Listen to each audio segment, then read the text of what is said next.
Hi, TNE fans. How you doing today? We have on the line by your request the one, the only Miss Maxine with Vanity Hollywood. Oh, my God, Maxine, it's such an honor and privilege to have you on the line. How you doing today?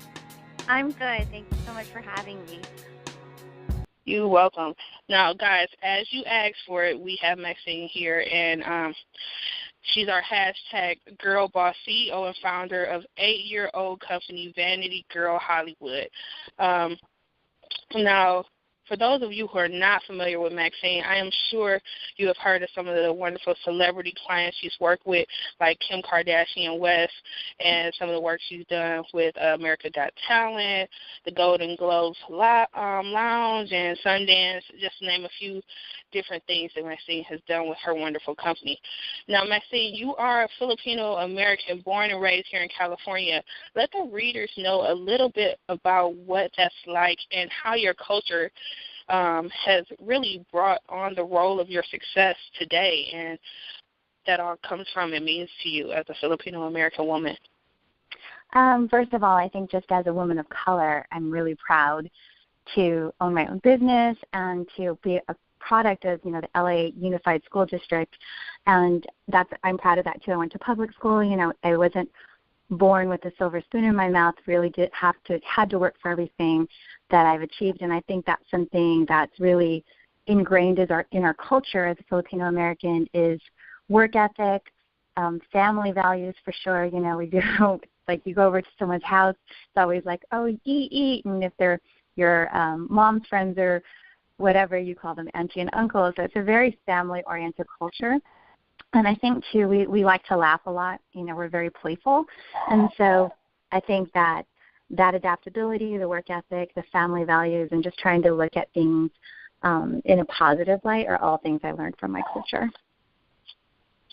Now, that's amazing. That's amazing that you was able to take that away from your culture. Tell the readers how you went from working for the American Cancer Society to owning the Vanity Girl Hollywood, and what was the most impactful thing that you took from that transition? Also, what advice do you have for someone that is thinking about making a similar journey to entrepreneurism? Well, that's a great question, so thank you. I worked for American Cancer Society for many years. I was a nonprofit fundraiser. And so I raised about $20 million for the fight against cancer, and I launched an event called Making Strides Against Breast Cancer. So ladies, for those of you that are listening, if it's time to get your mammogram, make sure to go do that because we got to stay healthy. And I also launched the Relay for Life in a couple of communities that were important to me, Long Beach, Carson, where I grew up, and Santa Monica. So I think that working for a nonprofit really taught me how to launch something from the ground up and get the right community leaders involved and, magazines and editorial and businesses, things like that, just how to really bring a community together around a cause. And then I transitioned into international fundraising, and then we went through the recession in 2008, and a lot of people got laid off, during that time, not just at American Cancer Society, but I think just in general. So I had to be adaptable, which, again, is something I learned from my culture, and figure out what I was going to do next. And so I took myself over to Brooke Williams on Sunset Boulevard and got a massage and a facial because I'm a girl, and when I'm sad, I like to pamper myself. And when I was sitting in their vanity room, I had this idea that I thought there are other women like me that want to feel special when they put on their makeup and then get ready for the day, and when they do their hair and all the things that we do to feel beautiful as women. And so I kind of sketched it out on a napkin and took it to someone I knew in manufacturing. And he said, I can make that if you could market it. And I knew if it was mine, I could market it all day. And so that's really how Vanity Girl was launched. So again, I think the thing that I took from my nonprofit background was how to launch something and how to use your community to rally around you when you don't have a huge budget. I didn't have a huge marketing budget, so I had to be really creative in how I created this new market category. Nobody was selling vanity mirrors on the internet direct to the consumer before I did it in 2009. So just being scrappy, being scrappy on a budget, I think, is one of the biggest things I took away. And for you to really just take a positive situation out of a negative thing and let a light bulb go on when so much negative stuff was happening around you, because in 2008 was such a large, like, that was like the Great Depression of our era. Like, right? That was with the housing boom. Mm-hmm. Even out here in California, even though I wasn't out west in 2008, just, man, like, I'm from the Midwest. I'm from Cleveland. I wasn't in Cleveland in 2008, but just the stories and things I heard from my friends who were in Cleveland and Detroit, it was very devastating for a lot of people in our country. Yeah, and I just think, for you to come out of that. Well, especially Detroit, I think that's such an important community because so much manufacturing, happened in Detroit. So as these things happen, it just affected people so negatively. And so I'm really proud that our vanities are made in the United States, specifically in Los Angeles. So I think that as we have more and more entrepreneurs, especially women of color, if we can look at ways that we can create jobs here in our own communities, I think it's really important. Yes, and to say that transitions me into my next question. Give the people a breakdown of the 17 Maxine Manifestos and how you decided what did and didn't make the list and how they have helped you get to where you are now. So first, break down with the 7 R's for the people who aren't hip. So tell them what the 7 R's. Yeah. I kind of made this up when I spoke last week at Dress for Success. I started to think about, and that's how we met. So I'm so glad I went to that, and I'm so glad we were able to meet around these really powerful women that are trying to help other women, come up and change circumstance and stuff. So it just really goes, I think, to speak to the power of being in the right situation and surrounding yourself with the right people. But anyway, I came up with this Maxine's Manifesto to kind of put a little bit of a handle on what it is that I believe. And so there are 7. The first is follow your heart and do you. The second is surround yourself with positivity. Number 3 is cut the crap. Number 4 is do the hard stuff. Number 5 is get accountable. Number 6 is meditate, pray, and be grateful. And number 7 is pay it forward. So that is Maxine's Manifesto.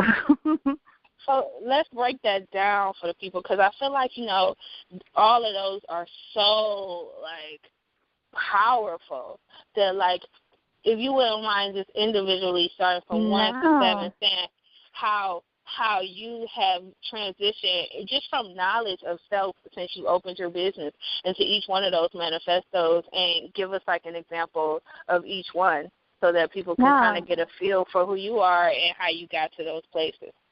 Oh, thank you. So number 1, follow your heart.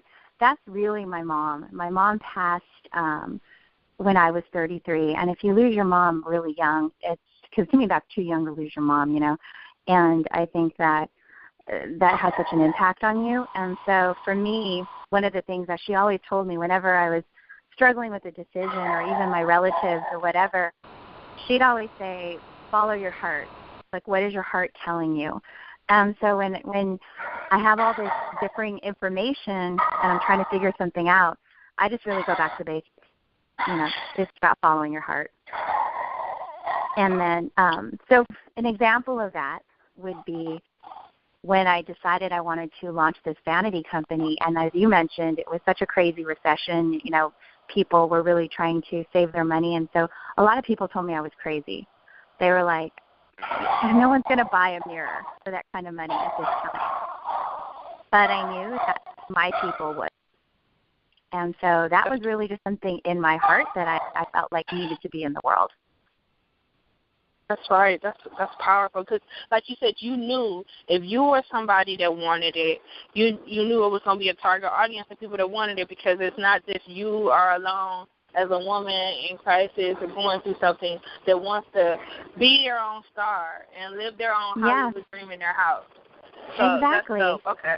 Exactly. Because people tell me, people are, if you have a dream and it's not something that people quite understand or they don't know, they're going to call you crazy and they're going to try and keep you down. But if it's something you really believe in, just got to listen to your heart and know that your vibe attracts your tribe.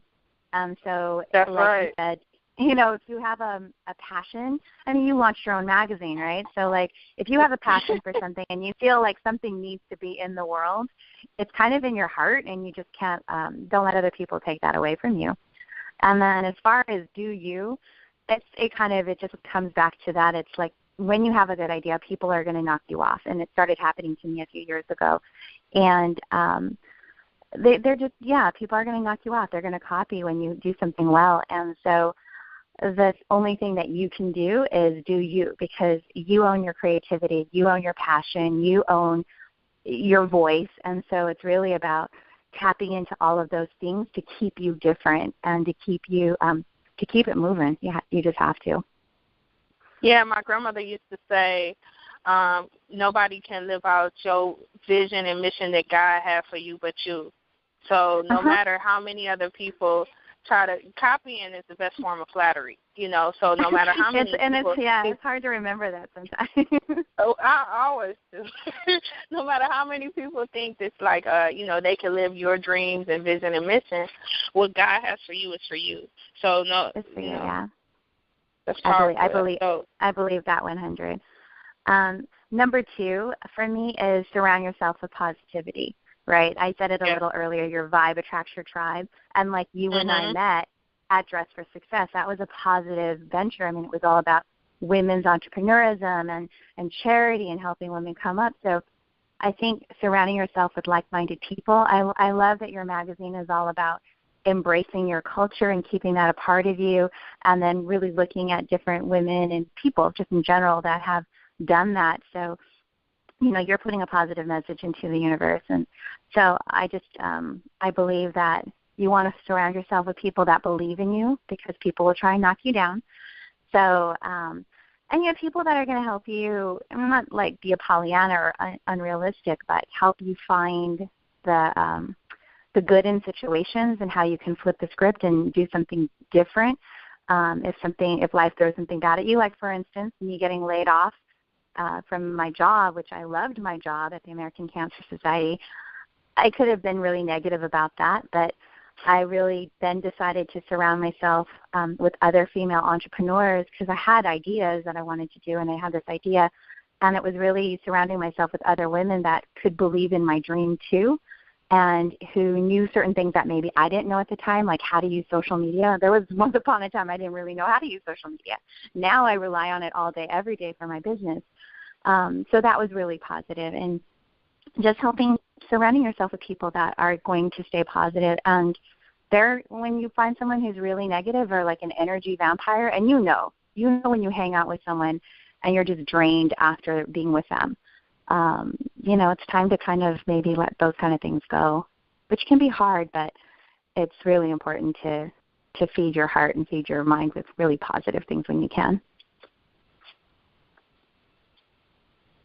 I mean, just the energy vampire, I was like, I'm going to steal that.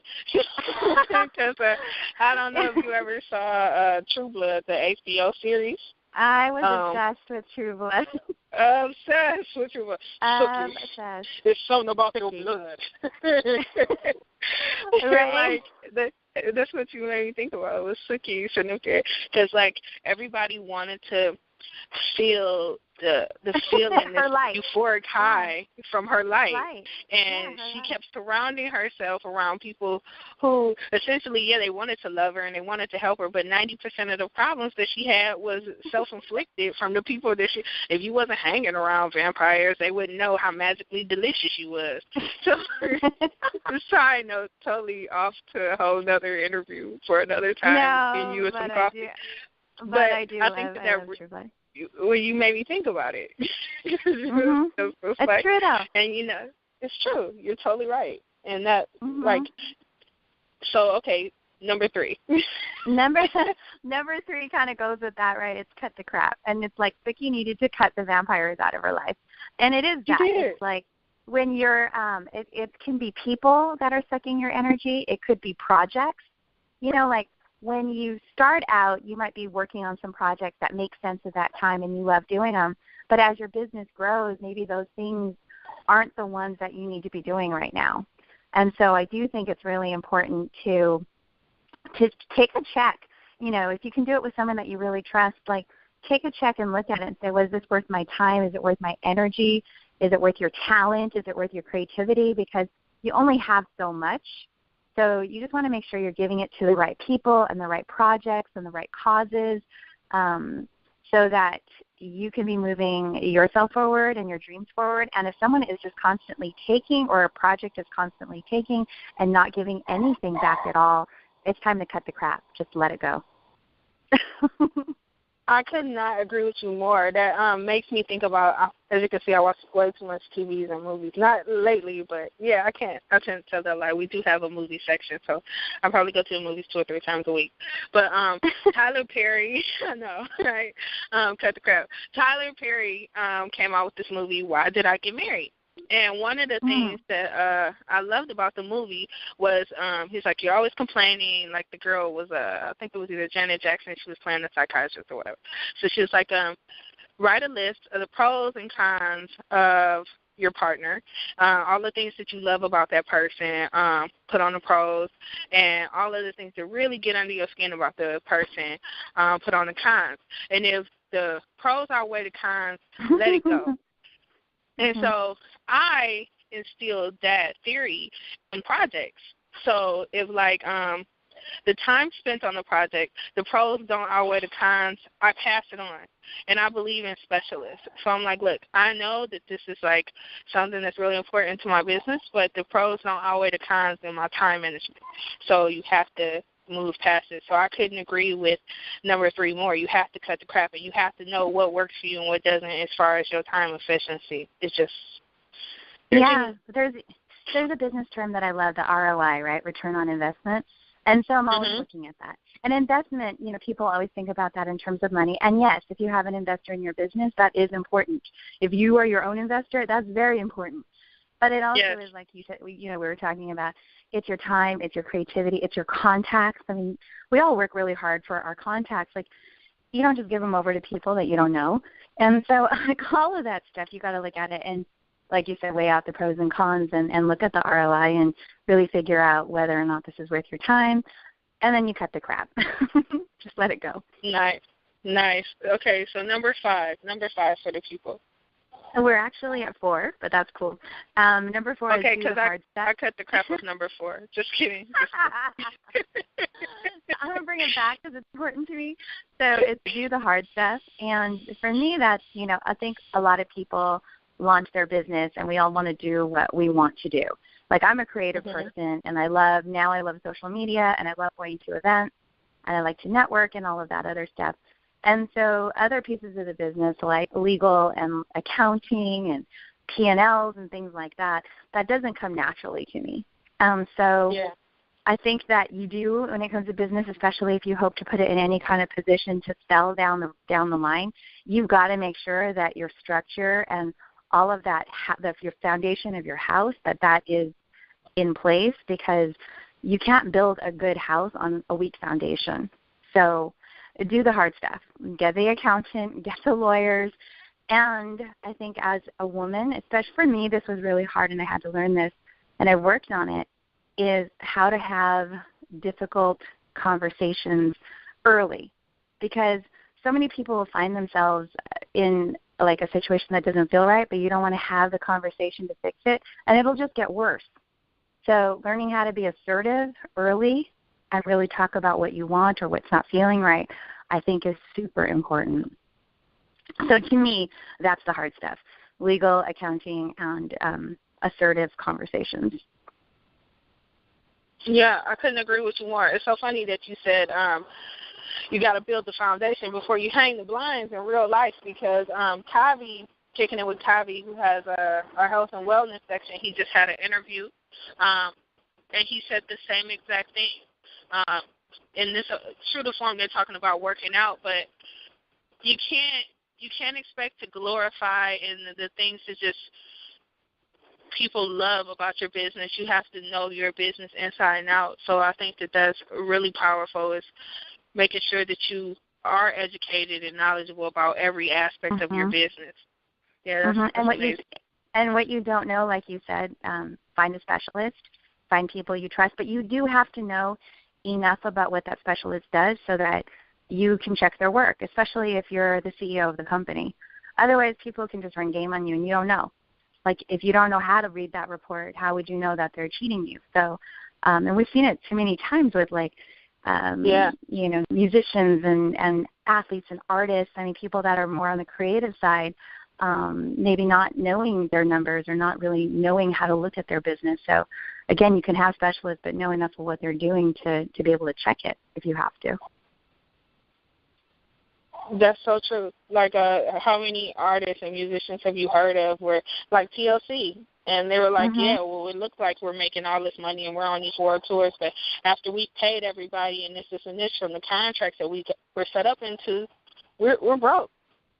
Exactly. And people wonder, like, how can that happen? It can happen really easily. You know, you've got a whole entourage of people. You've got an agent. You've got a manager. You've got this, you've got that. You've got this person you've got to pay, that person.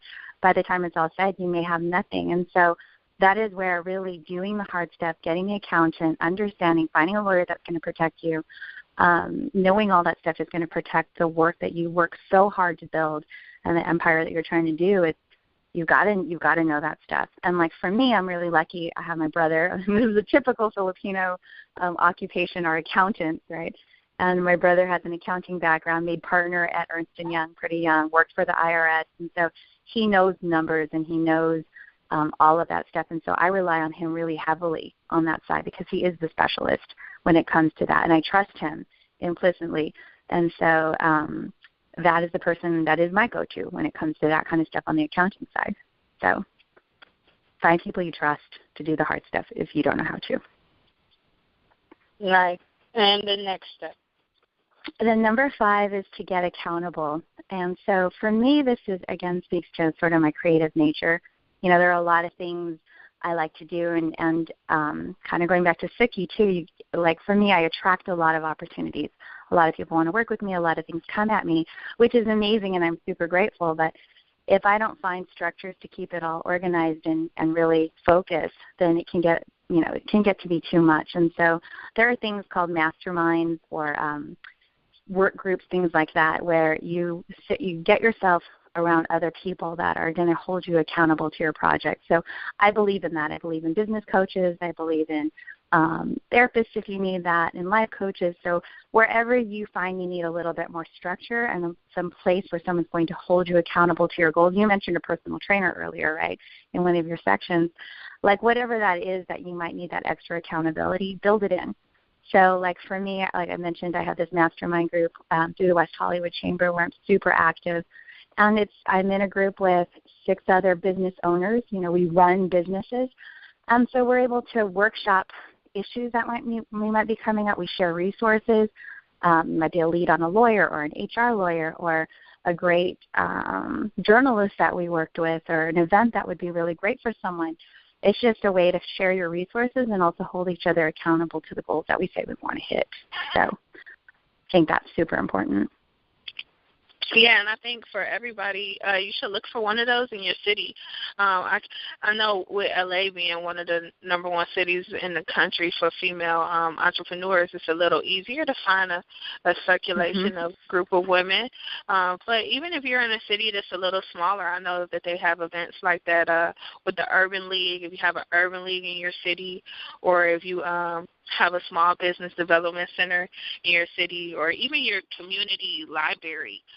They have a lot of different classes for free that you could take for your business. So, and have the librarian hold you accountable. You know, well, and I do believe, like I said, and I'm super active in my Chamber of Commerce. That's a really great resource for me. It was a great resource when I was a nonprofit fundraiser. It's been with me since I transitioned careers and started my own company. So I love the Chamber. I just found another resource online today called Google for Entrepreneurs.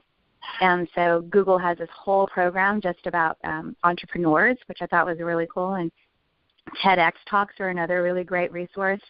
So they're out there, and it really is, I think, about finding one that resonates with you and is really explaining things to you that you want to learn more and putting you in a room with other people that can help your business. But as you mentioned, you can also do a lot of it online. You know, if you're not in a thriving entrepreneurial community like we are here in LA, you can go online and find a lot of this stuff. And, groups can be formed virtually very easily. It's a whole new world.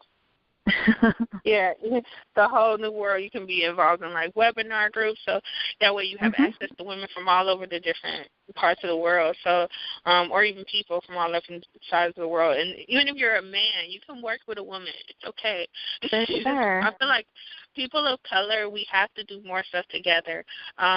So, like she said, this is a really important step. I couldn't agree with it more. And even Kavi interviewed, he said, like, when they want to work out, don't just work out by yourself. If you have a goal, like, because he was talking about the holidays, so you guys want to check that out, too, because it's going to be really good for those of you who want to stay fit, work on your summer bodies, and get ready for the holidays. Check that out. But he definitely said to get partners and people who hold you accountable. So on those days that you don't want to get up and you don't want to go to the gym, they're at your door like, I'm outside. Let's go.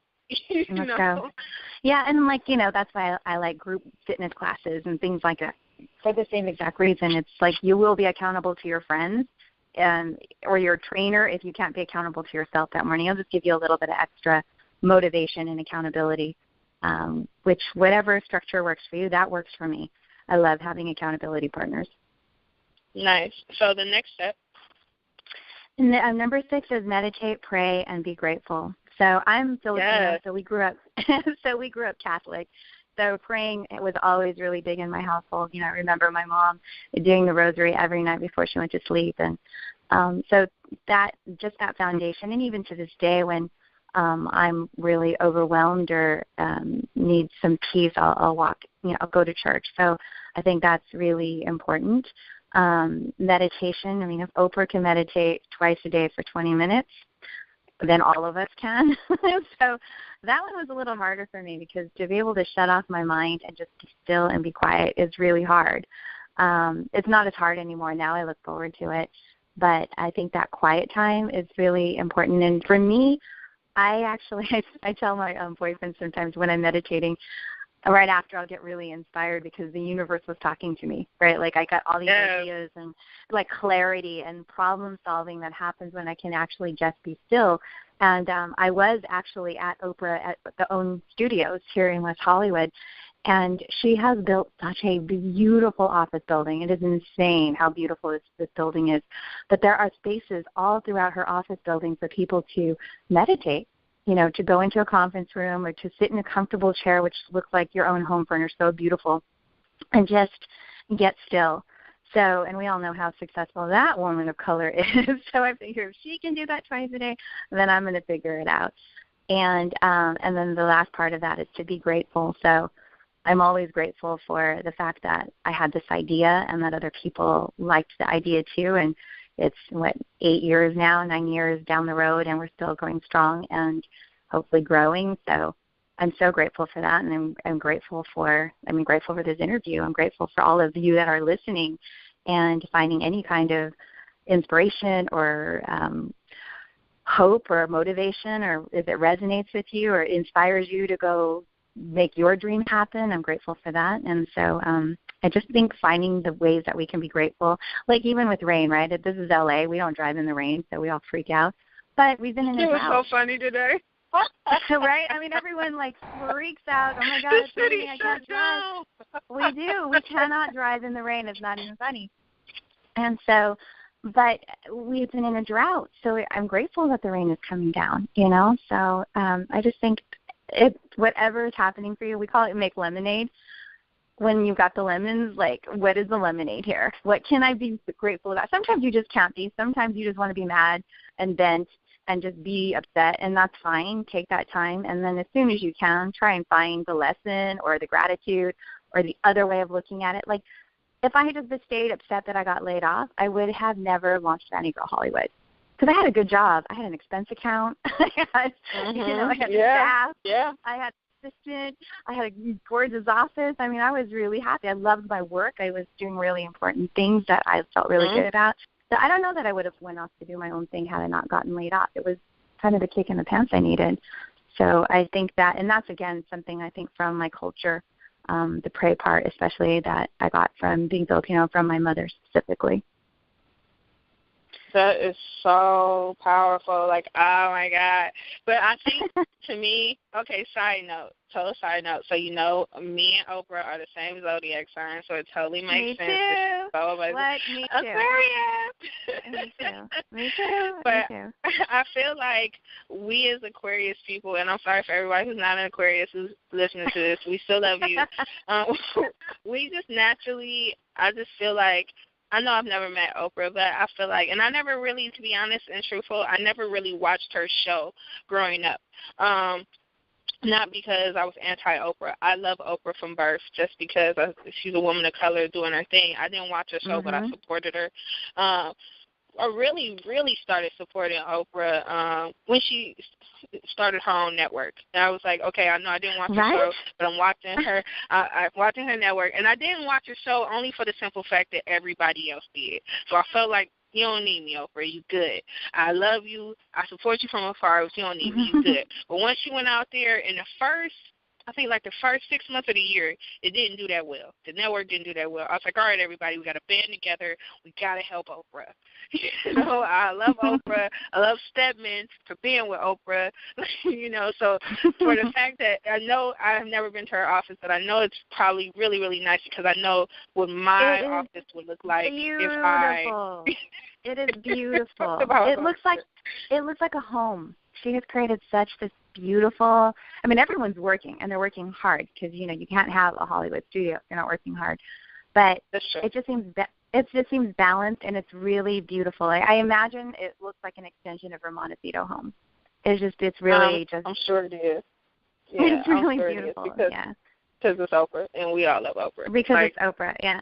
I mean, I was hoping so hard that I would run into her, but I didn't. I was like, if I meet Oprah, I'm just going to die.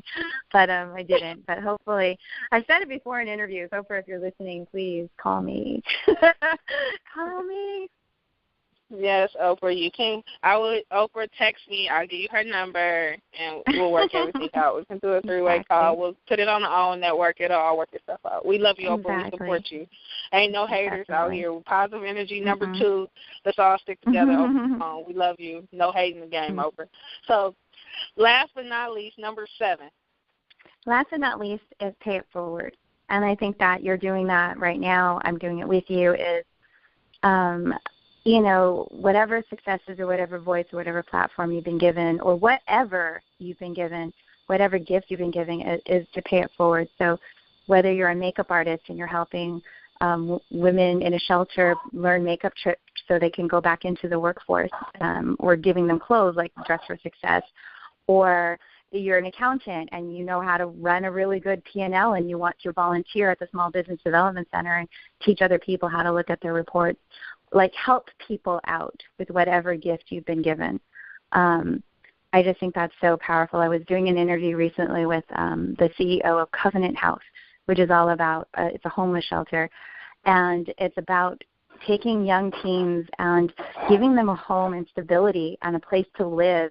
And people have donated, I think it was Nikki Six donated a music center, and people come in and they do art therapy and, business coaching and things like that, and just helping these kids go from being homeless to having careers and jobs and passions that they love and being there like a family if they fail.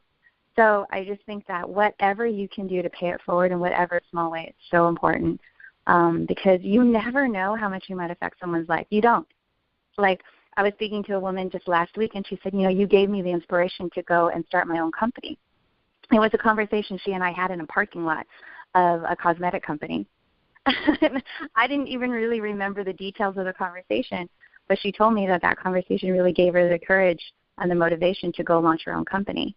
And so whatever you're doing right now, you never know what conversation you have that will change someone else's life.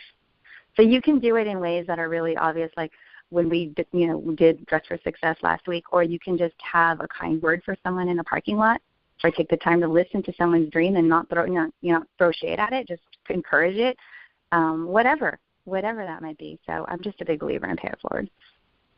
I could not agree with you more. And we did an interview recently with I don't know if you're familiar with Rebecca King Cruz, Terry Cruz's wife. I listened to it. Yeah, is really good. Yes. Oh, man. Love Rebecca. That's like my girl. She doesn't even know it. That's my girl. So when we did her women's conference, well, pretty much that's all she really talked about was empowering yourself. And once you empower yourself and grow and build where you want to be, pay it forward. Like, Pay it forward. as much as you get, give. And just put that energy back out in the universe. I cannot express that more. I give so much, like, unconsciously. Like,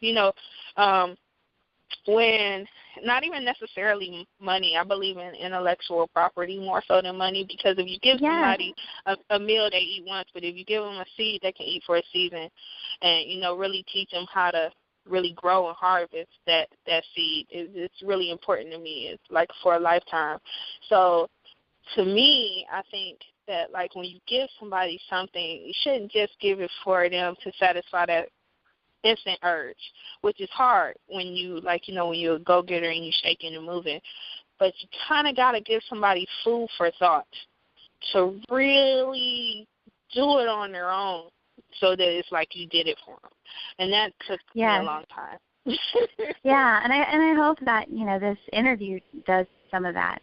I hope that someone takes a tip. I mean, I always, even if I go to an event, I'll say if I get one tip out of this, and it was totally worth being here. And you always do. Totally right? You're going to find the nugget. You're going to find the one contact or the one quote that someone said or the one thought that someone had or whatever that will make you showing up be worth it. So I agree with you. I'm a total believer in teaching people how to do things themselves rather than doing it for them. Also, too, for me, I don't have the time to do that. So if I can, I love Facebook Live. It's my new obsession. But one of the things I've been doing through the chamber is teaching people how to do Facebook Live so that they can put their gifts into the universe and they can talk about what they want to do and they can attract their tribe. Because you do have to put yourself out there, and people are going to throw shade. It's natural. But just don't even listen to that, because you're up to something bigger. So do you, right? Use your gifts and your tribe will come. So I really believe in that. Yes, me too. So proud of you. You're doing great things, Maxine. So, okay, you guys heard the 7 Maxine Manifestos. Now, what is next for Vanity Girl Hollywood? Tell the world, what can they look forward to for the 9th year of Vanity Girl Hollywood? Well, just most immediately, I think that we're hoping to get this out by November 1st, right? So just on a small scale, or not even small, but just in the immediate scale, November 5th, I will be speaking on a Girl Boss panel with some amazing women of color as well. And that's going to be in Orange County at StyleCon. And so it's where fashion meets beauty. And so that will be on November 5th. November 6th, the very next day, I will be at my friend Makeup Mandy, who was the very first woman to see me as a beauty entrepreneur when I decided to change careers and go from a nonprofit fundraiser to a beauty entrepreneur. Makeup Mandy has this adorable studio right there on Melrose. She's celebrating 10 years. My vanities were that was the very first place to put my vanities in a professional setting. So I'll be celebrating her 10 year with her, and she's giving back because she's very charitable minded and giving free services to vets. So female vets that have served our country or active duty right now, give them a shout because she wants to pamper you. And so I'll be there, and I'll be speaking a little bit there as well.